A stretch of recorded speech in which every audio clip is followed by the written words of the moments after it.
Welcome everyone to Vested Interest. This is Shane, and before we get into the video, I'd like to take a moment to thank everyone who's taken the time to watch, comment, and like the videos, and a special thank you to those who subscribe to the channel. I really do appreciate it. The channel continues to grow because of people like you. If you are a dividend growth investor, and if you haven't done so already, go ahead and join us on this journey to financial freedom. Join the Vested Interest community. Go ahead and hit that subscribe button down below and hit that notification bell so you're notified whenever we post any new content. Every week I do portfolio updates like this one. We added $714 to the portfolio. We will go over exactly what we did with those funds. I have options that I try to go through every week as well. So full disclosure, I will be open and transparent exactly what's going on with this portfolio. You can see my thought process, how I'm building out the portfolio. Like I said, every Sunday, 7:30 in the morning, that's usually whenever I push these out. I also have a stock pick of the day series. I do typically Monday through Thursday. If the market is open, where I cover a stock that I may see value in or just has pulled back for the day and see if there's value there.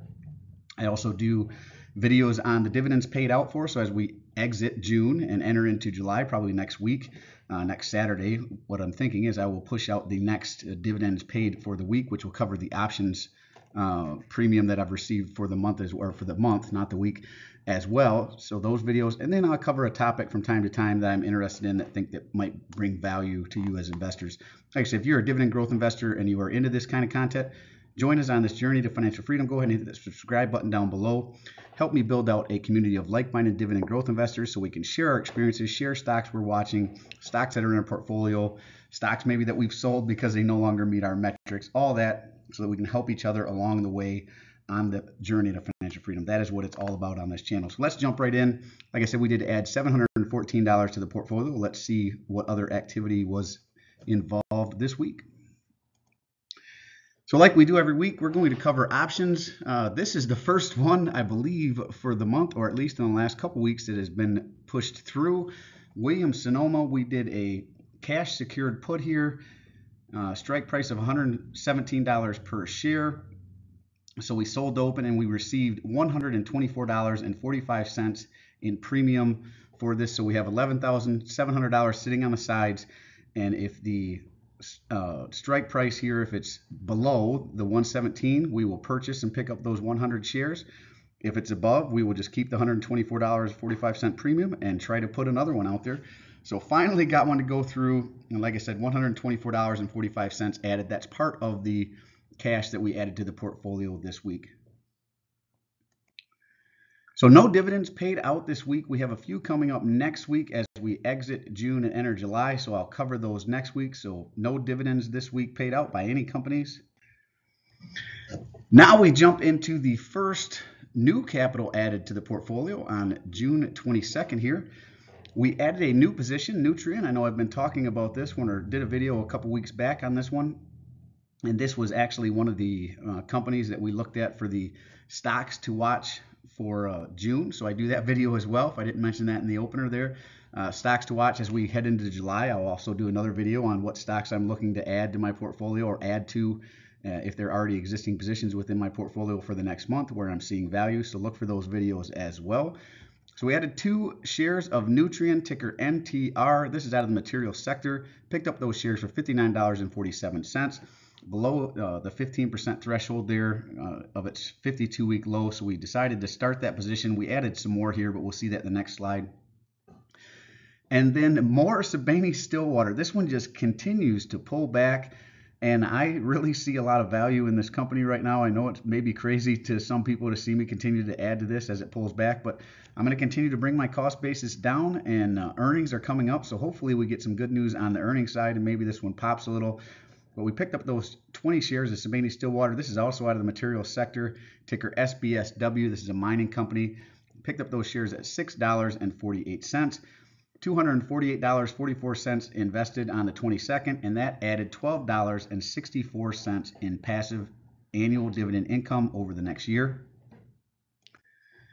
And the last day for activity on this one, June 23rd, we picked up one more share of Sibanye-Stillwater. Had a little bit of extra funds there, so that's what that $6.36 there. One more share, ticker SBSW, at $6.36. We added 3 more shares to our AT&T position, ticker T. This is out of the communications sector. We picked up those shares at $15.66. And we went back and added 3 more shares of Nutrien, ticker NTR, at $58.99. I'm hoping that this stays under the $59 range or even pulls back even further, and I can build out this position over the next several weeks. We'll see how it goes. It looks like a lot of positions right now have been pulled back, but this is one I'm going to focus on. It has a very nice dividend yield. Really like this company. It's a Canadian company though, so there are some implications around taxes you'd want to be aware of if you're interested in this. All told, we added $466.26 more to the portfolio, and these positions that we picked up added another $18.62 in passive income over the next year. Total invested for the week, $714.70, and total passive income added with these positions here, as well as that what we saw on the previous slide, added $31.26. So not our best week, but we like the progress, right? Anything in the positive progress there, positive direction towards additional passive income from week to week, I'll take it. I don't mind if it's just $30 here, $40 here. I think right now we are averaging about $60 to $70 a week in passive income. This is just a low week, but we also didn't add a lot, $714. I usually add around $1,200 to $1,300 a week, so this one was down. But I am trying to build up a little bit of cash, and last week was a heavy week as well. I added $2,500 last week, so overall it averages out to about $1,300 per week. So that was all of the new additions to the portfolio. Let's jump in and do a portfolio overall review really quick.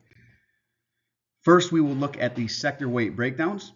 Currently, communications makes up 8.68% of the portfolio. Consumer discretionary, 8.59. Consumer staples is sitting at 6.01. Kraft Heinz is still pulled back. This is one that I'll probably look to add to a little bit more. I'm really hoping that Procter & Gamble, with all these other pullbacks, I'm hoping that Procter & Gamble, much like Kraft Heinz, will pull back and I can add some there.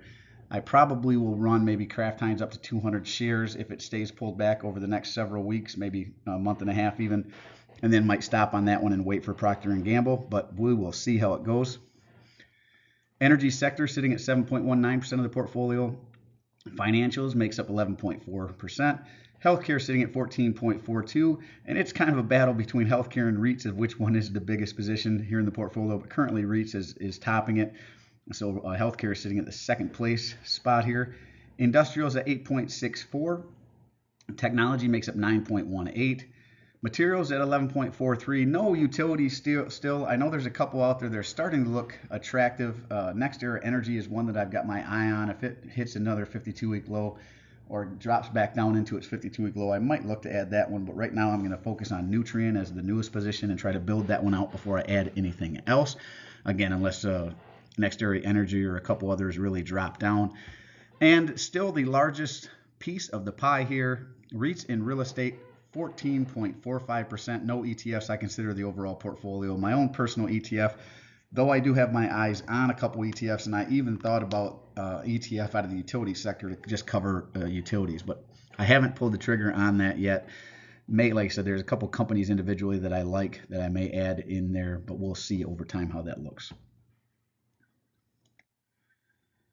Now for what I think a lot of you really like is the overall portfolio update. Here's every position in my portfolio. Here, the ticker, right? Every ticker position, how many shares I own, the current price as of the close of business on Friday, the current market value, again, as of the close of business on Friday, my average share price here, my purchase price, just the average share price times the total shares, total return, whether I'm up or down. I'm going to show you that, right? If I'm in the red, it means I'm down. If they're in the black, it means I'm up. Percent return, just a different way to look at total return, right? This is the percentage. Red, again, is down.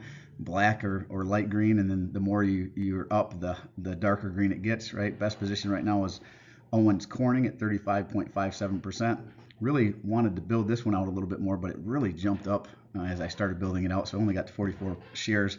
I'm hoping for a pullback in that one, but I don't know. It's really run up, so I'm just pausing on that one for now. What sector the companies fall in, whether they're a quarterly, monthly, semi-annual payer, their current yield, my yield on cost, the portfolio weighting. So what we saw on the previous slide was the sector weightings. This is by each individual position here.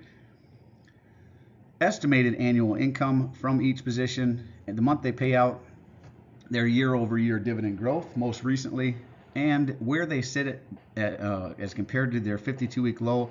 Nutrien, for example, let's look at that one. I just added it, right? So their 52-week low is $60.06. So I added it at just a little over $59 per share because it is under the 15% threshold that I look at to add a new position. That's why I pulled the trigger on that one. It was a little over 60 last week, so I didn't. So that is the idea there. When I do add a new position, I really like it right up against its 52-week low, but if it's within 15%, I'm comfortable adding it with the idea that that will be the most that I pay for it, and I will add to it as it's below my cost basis. As you can see, it pulled back into 58.80.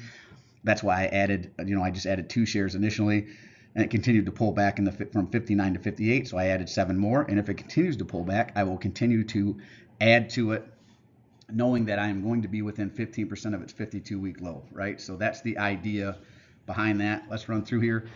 All total, I have 4,101.015 shares.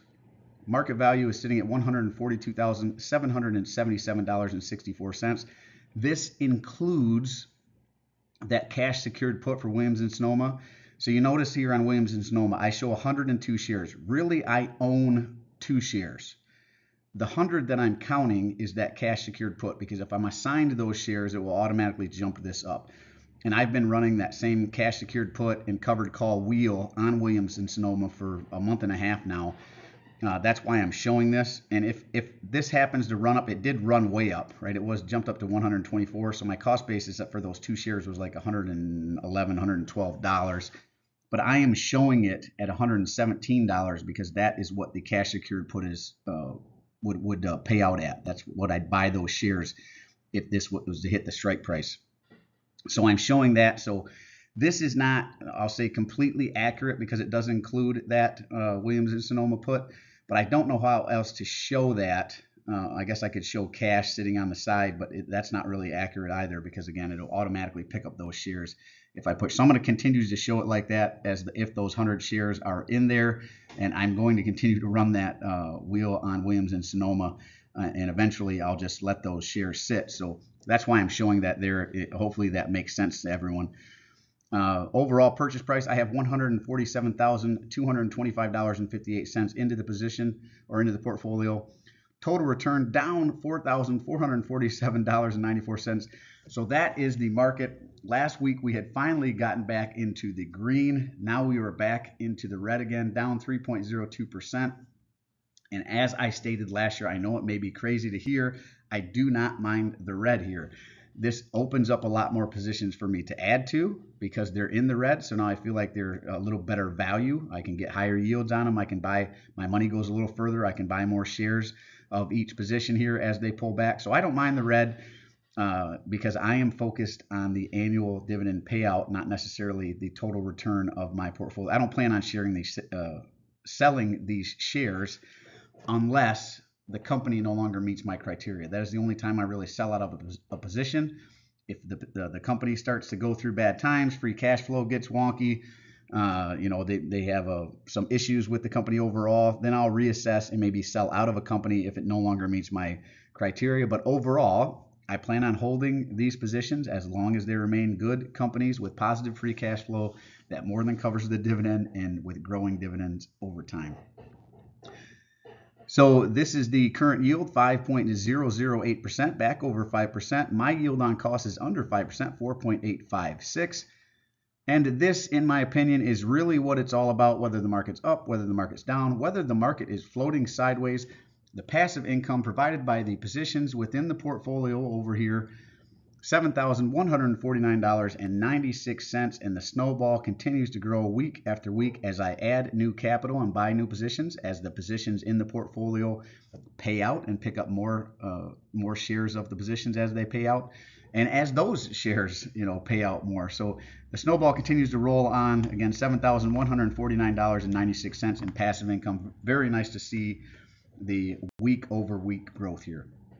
And overall dividend growth, if I was to stop adding capital, currently year over year growth is at 7.9%. So this portfolio should grow on average 7.90% from year to year.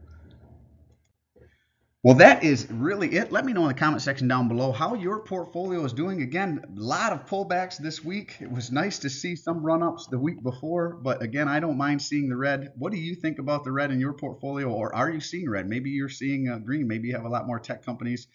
I think the tech sector is still doing pretty well, but I think we're due for a pullback there. I'm hoping for a pullback there. There's some companies I'm watching in the tech sector. Apple is one, Qualcomm, several others. Let me know if you've got some companies you're watching in the tech sector that you're holding off on because they've run up, or like I said, if how your portfolio is doing overall. As always, appreciate you stopping by. If you haven't done so already, don't forget to show me some love. Hit that thumbs up, ring the notification bell. Most importantly, subscribe to the channel. Join us on this journey to financial freedom. Join the vested interest community, building a community of like-minded dividend growth investors so we can share our experiences, share stocks we're watching, stocks in our portfolio, stocks we're avoiding, or stocks we maybe have sold out of because they no longer meet our criteria. Love to hear all that information. Go ahead and share it down in the comment section below. I do personally read and respond to the comments. I'm always interested to read your questions, opinions, or suggestions for future topics. And this is Shane signing off, wishing peace and prosperity to you and yours. And remember, financial security comes to those who take a vested interest. Hey, thanks for stopping by, and we'll see you in the next one. I'm not a financial advisor. Nothing in this presentation should be considered financial advice. I'm only sharing my opinion and investing journey for educational and entertainment purposes. Investing involves risk. You can't lose money. You should never invest any amount not comfortable losing. Always do your own research. Invest based on your situation, circumstances, and select criteria, or seek the advice counsel of a certified financial advisor.